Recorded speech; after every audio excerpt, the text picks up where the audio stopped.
की शुरुआत में हमारे हीरो सेंग्यू ट्रेन में सफर कर रहा होता है और अचानक से सभी लोग बचाओ बचाओ चिल्लाने लगते हैं। जब वो पीछे मुड़कर देखता है तब एक खतरनाक डरावना डेमोन उसे पीछे खड़ा मिलता है। वो डेमोन सेंग्यू को बुरी तरह पीटता है और उसे जख्मी कर देता है। इस दौरान सेंग्यू के सर पर इतनी जोर से जख्म पड़ता है कि ट्रेन में एक सुरंग बन जाती है।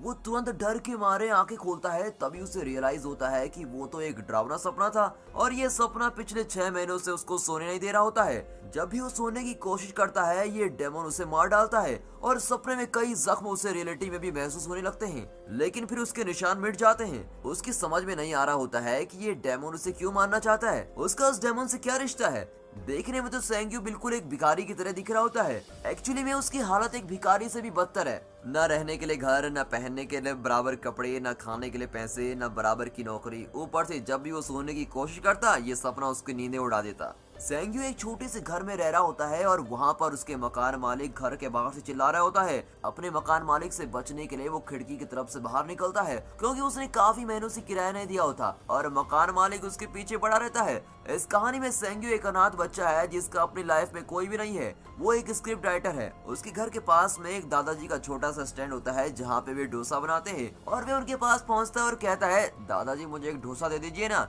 लेकिन अभी मेरे पास पैसे नहीं है देने को। जिस पर दादाजी हंसते हुए बोलते हैं, अरे बेटा तुम आराम से खाओ, समझो ये मेरी तरफ से तुम्हारे लिए ट्रीट है। और उस डोसे के ऊपर अच्छे से अंडे को फेंट कर स्पेशल डोसा देते हैं। वो फिर भी बोलता है, दादाजी मेरे पास पैसे नहीं है, मुझे शर्म आ रही है लेने में। लेकिन दादाजी उसको मुस्कुरा के कहते हैं, बेटा खा ले। उसी बीच अपना सेंग्यू सामने वाले सुपरमार्केट को देखता है। उसकी बचपन के साथ ही इस कैफे में काम करती है और यही हमारी हीरोइन हुआ है।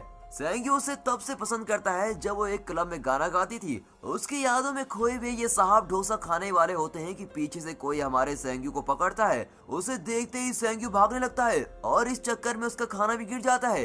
दोनों काफी दूर तक चूहे बिल्ली की तरह भागते हुए जा रहे होते हैं और आखिरी में वो सेंग्यू को दबोच ही लेता है। अब वो बंदा और कोई नहीं सेंग्यू का दोस्त है जिससे इसने काफी पैसे उधार लिए हुए होते हैं। सेंग्यू ने उसको एक स्क्रिप्ट लिख के देने का वादा किया होता है जिसके बदले वो सारे एडवांस पैसे पहले ले लेता है। अब सेंग्यू ने पैसे तो लौटाए नहीं, ना स्क्रिप्ट लौटाई।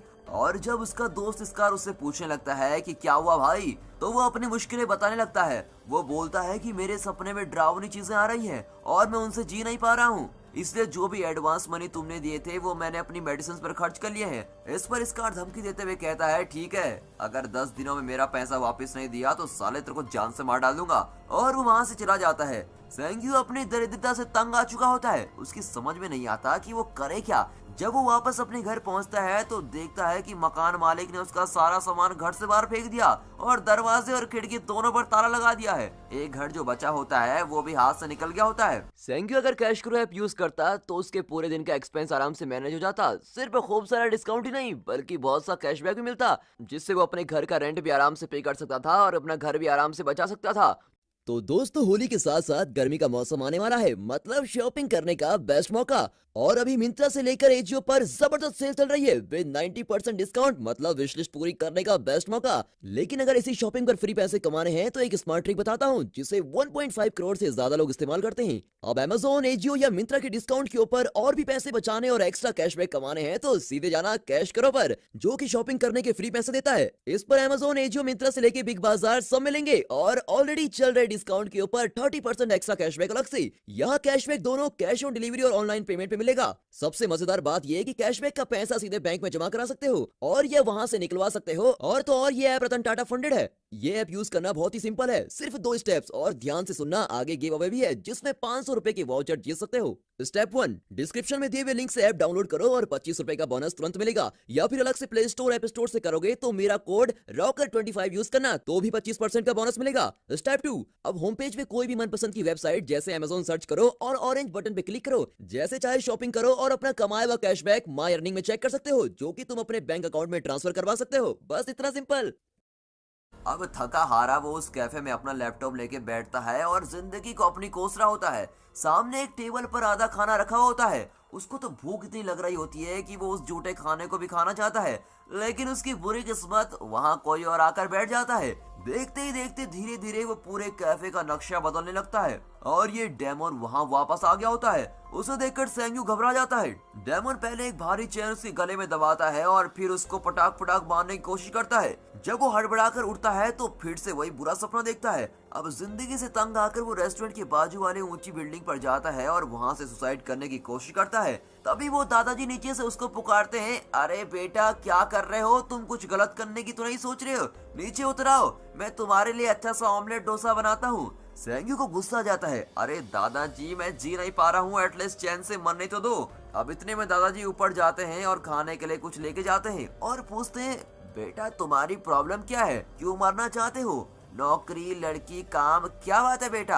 अब सेंग्यू दुखी होकर बोलता है, दादाजी मैं 6 महीनों से सो नहीं पा रहा हूँ, एक डेमन मुझे बहुत ही सता रहा है और अपने सपने में मुझे बार बार मार डालना चाहता है, ना काम ना घर और अब नींद भी गुल। दादाजी बोलते हैं, तो नींद से जाग जाओ ना। जिस पर वो बोलता है, मैंने सब कुछ करके देख लिया, सब बेकार है। अब दादाजी उससे कहते हैं, तो बेटा एक काम करो, अगली बार जब तुम उस डेमन को मारते हुए देखोगे तो अपने अंतरात्मा से बोलना कि ये एक सपना है और मुझे जागना है। सेंग्यू को यह आइडिया बहुत ही अच्छा लगता है। अब दोनों ठेका लगाकर आराम से हंस रहे होते हैं और मजे से वो खा रहे होते हैं।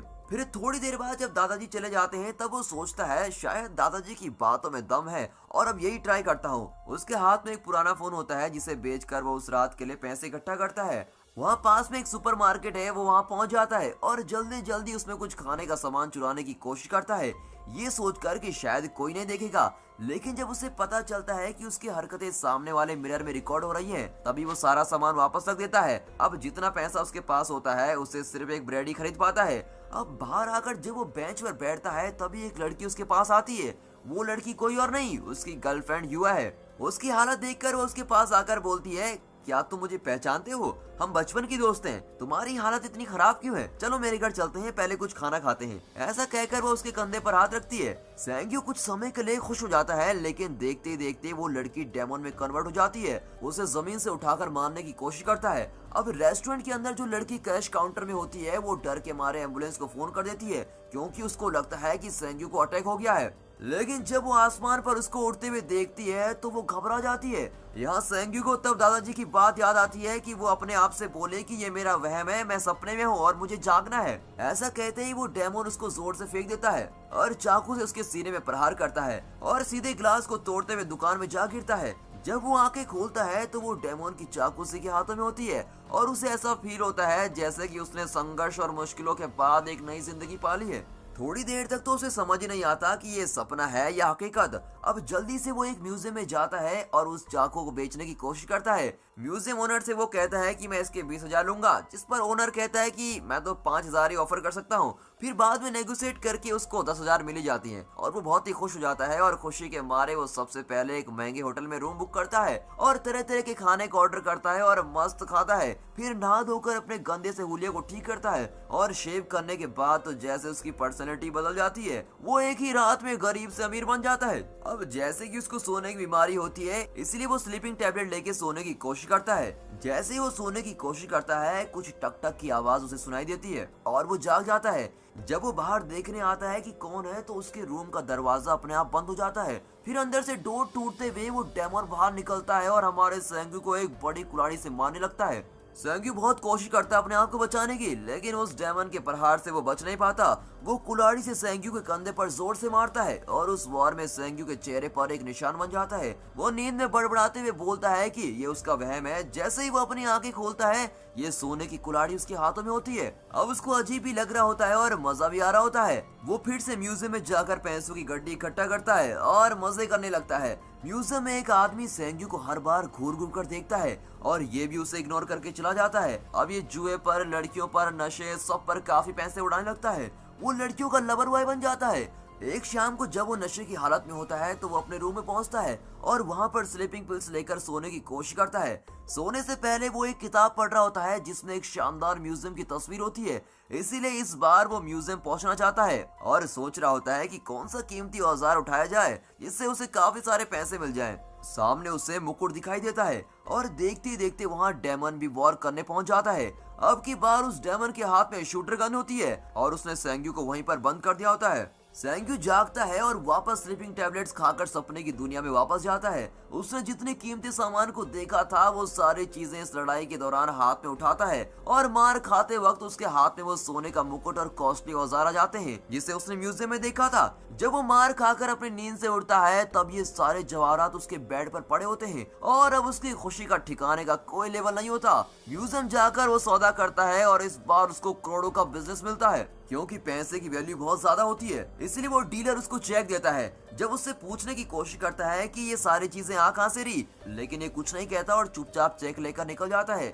जब वो अपने होटल की तरफ जाता है तब उसका फ्रेंड स्कार उसका पीछा करने लगता है और थोड़ी देर बाद भागने के बाद उसे रियलाइज होता है कि अरे मैं भाग क्यों रहा हूँ, मेरे पास तो पैसे ही पैसे हैं। और वो एक होटल रूम में खाने जाता है और जिस एडवांस के लिए वो स्कार से भाग रहा था उसको वापस करके बोलता है कि अब वो कोई भी स्क्रिप्ट नहीं लिखेगा क्योंकि उसे अब एक बहुत ही अच्छा बिजनेस ऑफर हुआ है। उसके रहन सहन को देखकर स्कार सोच में पड़ जाता है कि ये इतना खतरनाक हो कैसे गया और अपनी जिज्ञासा से पूछता है, भाई तुझे कोई लॉटरी लगी है क्या? मेरा बिजनेस बहुत डल हो गया यार, थोड़ा प्लीज मुझे अपना पार्टनर बना देना। इधर हमारा हीरो सेंग्यू वापस रेस्टोरेंट में जाता है जहां उसकी गर्लफ्रेंड युवा काम करती है। इस बार वो कॉफी खरीदते हुए पूछता है, क्या तुम मुझे जानती हो? जिस पर युवा बोलती है, नहीं मैंने तुम्हें पहले कभी नहीं देखा। फिर बातों बातों में वो उसके बिजनेस और प्रॉफिट्स के बारे में पूछने लगता है। इस पर हमारी युवा बोलती है कि उसका बिजनेस बहुत ही डल चल रहा है, कस्टमर्स कुछ खास नहीं आ रहे हैं, इसलिए वो उसे बेचना चाहती है। जब ह्यूज के प्राइस के बारे में पूछता है तब वो कहती है कि $1.5 मिलियन। अब सेंग्यू अपनी कॉफी का पेमेंट करके वहां से निकल जाता है और रात में ड्रिंक करने के बाद जब सेंग्यू नशे में धुत होता है तब स्कार उसके रूम तक पहुंच जाता है। फिर स्कार उसके रूम की तलाशी लेता है और जब उसे बहुत सारा पैसा देखता है तब उसकी आंखें फटे की फटी रह जाती हैं। उस बेचारे को ये नहीं मालूम होता है कि सेंग्यू की सपनों की दुनिया तो बहुत ही खतरनाक है। इस बार वो एक ज्वेलरी शॉप में जाकर बहुत सारे ज्वेलरीज उठाकर लेके आता है और स्कार ये सब देखकर अपने आप को उसके हवाले सेंटर करता है और बोलता है कि मुझे अपना असिस्टेंट बना दो। सेंग्यू अगली सुबह वापस युवा के रेस्टोरेंट में जाता है और इस बार वो 1.5 मिलियन के साथ लेके जाता है और युवा को देकर बोलता है कि दुकान किसी को बेचो, प्रॉफिट हुआ तो 50-50 शेयर करेंगे और लॉस हुआ तो पूरी जिम्मेदारी मेरी। और ऐसा कहकर वो वापस आ जाता है और यू भी उससे काफी इम्प्रेस हो जाती है। फिर वो युवा को लेकर एक पार्टी में जाता है जहां युवा उसे ओपनली पूछती है कि उसकी हेल्प करने का क्या मकसद है। अब सेंग्यू के अंदाज से वो समझ जाती है कि वो मुझे पसंद करने लगा है। स्कार और सेंग्यू का लाइफ स्टाइल अब बहुत ही अलग हो जाता है। स्कार अब एक रूम बॉय बन जाता है और बहुत सारे सूटकेस रेडी करता है ताकि पैसे कलेक्ट कर सके। इस बार हमारा सेंग्यू बैंक के सेफ्टी लॉकर में जाकर देखता है और वहाँ के नोटों के ढेर को भर भर के बैग में डालता है। जब इस बार डेमन अटैक करता है तब वो उसे वापस मारता है और अब वो अपने सपने पर कंट्रोल पा लेता है और उस डेमन को वहीं शेल्फ के बीच में लॉक कर देता है। अब तो ऐसा लग रहा होता है जैसे सारे ड्रीम्स का क्रिएटर सेंग्यू है। देखते ही नोटों के बैग उड़कर सेंग्यू के हाथ में आ जाते हैं और वो रियलिटी लाइफ में वापस आता है। यहाँ स्कार कोशिश करता है कि क्या सेंग्यू की शक्तियाँ उसके पास भी हैं, लेकिन उसे कुछ नहीं हासिल होता। जब वो नींद में बड़बड़ाता है तब सेंग्यू उस नोटों के बैग कर उसकी गोद में डाल देता है। अब अगले दिन युवा के रेस्टोरेंट में काफी कस्टमर आ जाते हैं। इसके पीछे भी सेंग्यू का ही हाथ होता है। वो बाहर सभी को रिश्वत देकर कहता है कि उस रेस्टोरेंट में जाओ और वहाँ फूड ऑर्डर करो। इतना ही नहीं, उसने दादाजी के बैग में भी नोटों की गड्डी भरी हुई होती है क्योंकि दादाजी एक ऐसे इंसान थे जिन्होंने मुश्किल हालातों में उसकी मदद की थी। अब युवा इतने कस्टमर्स और उसके बिजनेस को बढ़ते हुए देखकर बहुत ही खुश हो जाती है। रात में दुकान बंद करने के बाद बहुत रंगीन मोमेंट शेयर करते हैं। सेंग्यू ड्रीम्स के दौरान कीमती कार चुरा लेता है जिसे वो स्टाइल से युवा को गिफ्ट करता है। अब उसके लाइफ स्टाइल को देखकर वो उसके काम के बारे में पूछती है, जिस पर सेंग्यू बोलता है कि वो एक स्क्रिप्ट राइटर है और वहीं से उसे इतना पैसा कमाया है। इस रोमांटिक राइड के दौरान सेंग्यू को पुरानी बातों की याद आती है जहां बचपन में वो युवा से पब में मिलता था। अब युवा उस समय वहां गाना गाती थी और अकेले में रोती थी। जब सेंग्यू उससे कारण पूछता था तो वो उसे इग्नोर कर देती थी। फिर वो एक थिएटर में हमेशा जाती थी जहां वो अपने सारे इमोशन को जीती थी। अब सेंग्यू उसका पीछा करते हुए रोज उस थिएटर के बाहर जाता था और दूर से उसको निहारता रहता था। पूरी बातों को ताज़ा करने के लिए वो उसी थिएटर को जाते हैं और यहाँ पर युवा बोलती है कि वो उसकी डायरेक्ट की हुई मूवी को देखना चाहती है। अब सेंग्यू ने जो अधूरी स्क्रिप्ट छोड़ी थी उसे पूरा करके स्कार को उसकी मूवी रिलीज करने को बोलता है। अब स्क्रिप्ट पढ़कर तो स्कार बहुत ही इमोशनल हो जाता है और बोलता है कि ऐसी कहानी उसने अपनी लाइफ में पहले कभी नहीं सुनी। देखते ही देखते सेंग्यू बहुत बड़ा बिजनेसमैन बन जाता है और उसकी सक्सेस पूरे शहर में स्प्रेड हो जाती है। सेंग्यू अब बिजनेस लेवल का बादशाह बन जाता है और कई दूसरे बिजनेसमैन के लिए नसूर बन जाता है। अगली बार जब वो सपनों की दुनिया में जाता है तब एक सोने के खजाने में घुसता है और वहाँ का नजारा ही कुछ और होता है। सेंग्यू इतना अमीर हो गया होता है कि अब उसे कुछ भी लाने की जरूरत नहीं होती और क्योंकि सपनों का कंट्रोल उसके हाथ में होता है इसीलिए हमारा डेमन वहाँ बिल्कुल निहत्था और नाराज बैठा होता है। सेंग्यू उस डेमन को बड़े एटीट्यूड से देखता है और अचानक से उसकी नजर डेमन के सोने की बेल्ट पर पड़ती है। उस बेल्ट में कुछ ऐसा होता है जिसको देखकर तो सबकी काया बदल जाए। अब सेंग्यू का लालच बढ़ जाता है और वो उस बेल्ट को लेने के चला जाता है। जैसे ही वो बेल्ट छीनता है तो वो डेमन वहाँ से धीरे धीरे गायब हो जाता है। उसके बाद सेंग्यू के लाइफ में सब कुछ अजीब सा होने लगता है। रियलिटी लाइफ में वापस आने के बाद सेंग्यू ने इस बेल्ट को एक सेफ्टी लॉकर में रख दिया होता है और अपने अंदर छुपा कर रखी हुई सारी मोहब्बत को वो युवा के सामने इजहार करता है और उसे एक बड़ी बिल्डिंग के टेरेस पर लेके जाकर वहाँ पर प्रपोज करता है। युवा उसके प्रपोजल को एक्सेप्ट करती है। दोनों अपने खुशी लाइफ के पल एंजॉय करने लगते हैं और होटल में जाते हैं। तब युवा फ्रेश अप होने जाती है। इसी बीच सेंग्यू को वापस से एक खंजर अटैक करता है और इस बार उसका निशान उसकी बॉडी पर साफ दिखाई पड़ता है। डर के मारे वो उस रूम से युवा को बिना बताए चला जाता है और वापस सपनों की दुनिया में जाने की सोचता है। सपने में वो एक बड़ी लिफ्ट से ट्रेवल करते हुए एक बहुत बड़ी बिल्डिंग के टॉप फ्लोर पर पहुंचता है। वहाँ टेरेस पर वो एक आदमी को देखता है जिसे वो पहले डेमन समझता है और बाद में जब वो उसके पास जाता है तो दिखाते हैं कि वो तो सेंग्यू का बहरूपिया होता है, यानी कि हूबहू बिल्कुल सेंग्यू की तरह। और धीरे धीरे वो आदमी गायब हो जाता है। जैसे ही वो अपने सपने से उठता है उसने जितनी भी चोट पहले डेमन से खाई थी उन सारी चोटों के निशान उसकी बॉडी पर साफ साफ दिखाई देने लगते हैं। उसे समझ ही में नहीं आता कि ये सब हो क्या रहा है। अब उसके सपनों से चुराए हुए सारे सामान उसको कुछ इशारा करते हैं। अब सपनों में खाए जख्म एक एक करके गहरे होने लगते हैं। वो कुछ सोचता हुआ युवा के रेस्टोरेंट की तरफ जा रहा होता है कि तभी एक गाड़ी में पीछे से कोई उसको किडनैप कर लेता है। अब पता लगता है कि वो एक गैंगस्टर के चंगुल में फंस गया होता है। म्यूजियम में जो आदमी हमारे सेंग्यू पर नजर रख रहा था उसी ने गैंगस्टर को सुयो की दौलत के बारे में बताया होता है और बहुत पूछने पर भी वो नहीं बताता कि उसे कीमती चीजें कहां से मिल रही हैं। जब सेंग्यू पूछता है कि तुम्हें क्या चाहिए तब गैंगस्टर कहता है मुझे 5 मिलियन चाहिए। सेंग्यू बोलता है तो तुम मेरे फ्रेंड स्कार से बोलकर वो पैसे ले लो। और जब स्कार पैसे लेकर आता है तो उसको भी बड़ी जबरदस्ती से किडनैप कर लेते हैं और दोनों अब इस गैंगस्टर के किडनैप में आ जाते हैं। गैंगस्टर जब सेंग्यू का फोन चेक करता है तो उसमें 3000 से 4000 करोड़ अकाउंट बैलेंस दिखाता है,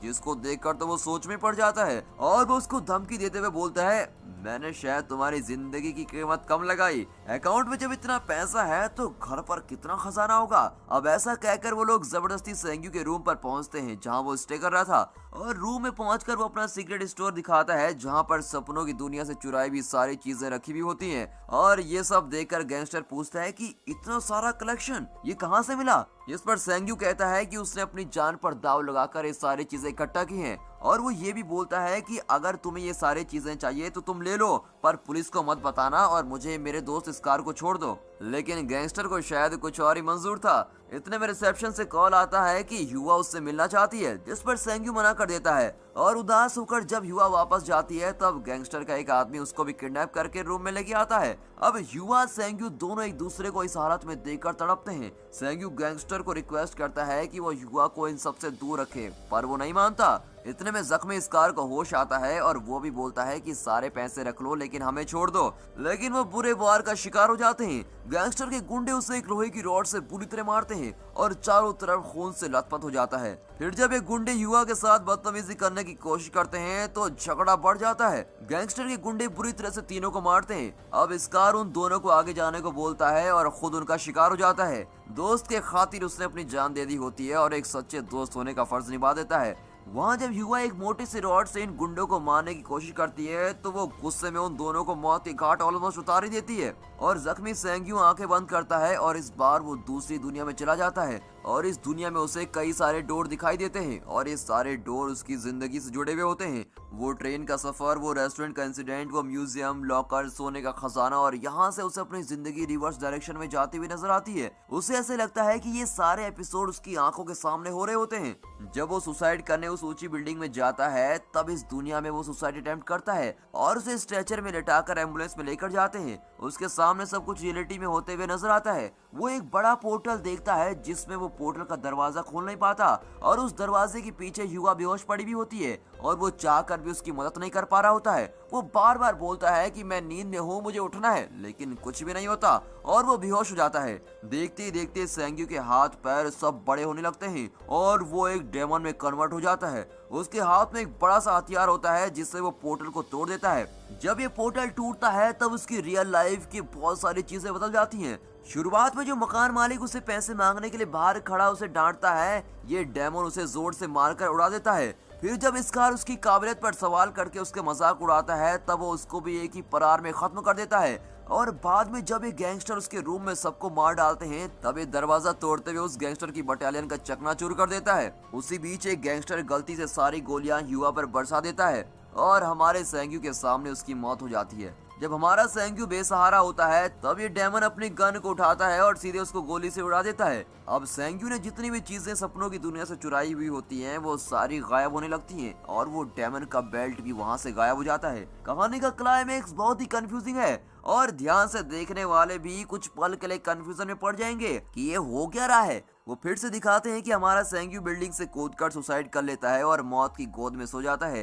एक्चुअल में हमारा सेंग्यू जब उस सुपरमार्केट के बाहर खाने के लिए बैठा था तब युवा सामने से आकर उससे पूछती है क्या वो उसे जानता है और उसकी हालत ऐसे क्यों हुई है। वो फिर उसे घर ले जाती है। एक्चुअल में फ्लैशबैक में एक और ट्विस्ट है जहां युवा भी सेंग्यू को काफी दफा नोटिस करती है। थिएटर में छोटे में जब सेंग्यू उसे फॉलो करता था तब भी ये उसे नोटिस करती थी और वो उसे अपने रेस्टोरेंट में नौकरी भी देती है और एक लैपटॉप भी गिफ्ट करती है। और उसका दोस्त स्कार जब वो एडवांस लौटाता है तब वो उसको और पैसे देता है और कहता है कि उसकी लिखी हुई स्क्रिप्ट डायरेक्टर को बहुत ही अच्छी लगी और वो सुपर डुपर हिट है। देखते देखते उसकी सारी कहानियां हिट हो जाती हैं और वो दोनों सेटल हो जाते हैं। एक दिन जब वो दादाजी से मिलने जाता है तब वो भी उसे पैसों की गड्डी वापस करते हुए कहते हैं कि उन्होंने भी इस दुनिया में खूब पैसा कमाया है। फिर उसे महसूस होता है कि वो एक बनावटी दुनिया थी इसीलिए उन्होंने उसे छोड़ दिया और इस साधारण दुनिया में गुजारा करना सीख लिया। अब जब हमारा सेंग्यू युवा दूर उस सुपरमार्केट के बाहर बातें कर रहे होते हैं तब ये डेमन दूर से उन पर नजर रखता है और यहीं पर ये मूवी खत्म होती है। And finally thanks for watching. तो 500 रुपए के 5 Amazon वाउचर जीतने के लिए 2 स्टेप्स हैं। स्टेप 1, डिस्क्रिप्शन के लिंक से कैश करो ऐप डाउनलोड करो और अगर प्ले स्टोर या ऐप स्टोर से कर रहे हो तो मेरा कोड यूज कर लेना रॉकर25। स्टेप 2, और एक ट्रांजेक्शन करो, चाहे स्विगी से खाना ऑर्डर करो या Amazon से फोन, और हाँ, ऑर्डर कैंसिल नहीं करना है।